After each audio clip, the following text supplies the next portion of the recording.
U.S. President Donald Trump on Thursday backed the U.S. House Intelligence Committee chairman's efforts to investigate actions by U.S. security and other officials under previous President Barack Obama, inserting himself into a political feud amid the panel's Russia probe. The big story is the unmasking and surveillance of people that took place during the Obama administration, Trump said in a tweet, one day after the committee's Republican chairman subpoenaed the CIA, FBI and National Security Agency. Democrats shot back, accusing Trump, the Republican, of diverting attention from the ongoing scandal that has now hangs over his young presidency and criticizing committee chairman Devin Nunes' subpoenas.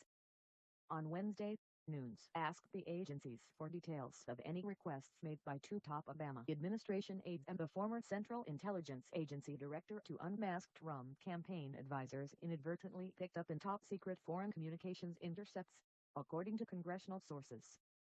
Another congressional source, who also requested anonymity, said Democrats were informed and consulted about the subpoenas ahead of time, but some committee aides said they were not.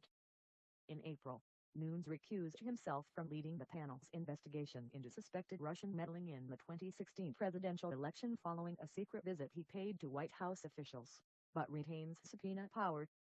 The senior committee aide said Wednesday's subpoenas were not part of the Russia probe. Representative Jim Chimes, a Democrat on the House Intelligence Panel, replied to Trump's tweet, calling it a pathetic distraction. Ed Markey, the Democrat on the Senate Foreign Relations Committee, told CNN, Nunes is too close to the Trump White House. Republican Representative Adam Kinzinger, the House Foreign Relations Committee member, also questioned Nunes' actions in a separate CNN interview. Americans' names picked up in foreign communications intercepts must be concealed unless senior officials request them to be disclosed for intelligence or law enforcement purposes. Any such requests undergo rigorous legal reviews, and U.S. officials have said all such requests under Obama, the Democrat, were conducted properly. Putin denied in a separate statement on Wednesday. Republican Representative Mike Conaway and Democratic Representative Adam Schiff, who are leading the committee's Russia probe, announced subpoenas for Trump's former national security advisor, Michael Flynn, and personal lawyer, Michael Cohen, as well as their firms. Russian President Vladimir Putin has denied leading efforts to interfere in last year's U.S. election, and on Thursday said some Russians might have acted on their own but not with their government's involvement. Trump has denied any collusion between Russia and his campaign and has repeatedly questioned the U.S. intelligence finding that Putin led an operation that included computer hacking, fake news and propaganda intended to swing the election in his favor over Democratic rival Hillary Clinton. On Wednesday, Clinton said she suspected Trump's campaign guided Russian efforts. The president's tweet also comes after White House spokesman Sean Spicer on Wednesday directed any queries about the Russia investigations to Trump's outside counsel, Mark Kasowitz.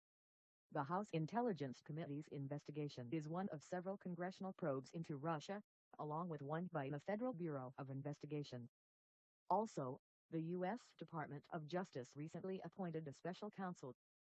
Former FBI Director James Comey, whom Trump fired last month, could testify as early as next week and planned to confirm the president's pressure to drop the agency's investigation into Flynn, according to CNN.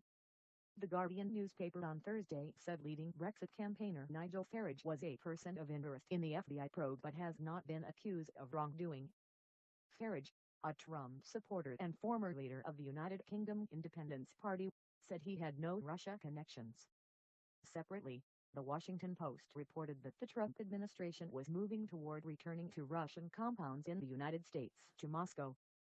The Maryland and New York compounds were seized under the Obama administration in December as part of a larger action over what the former president said was Russian involvement in hacking political groups in the November 8 U.S. presidential election. Russian officials had pledged to wait for Trump to take office before reacting but last month said they might retaliate.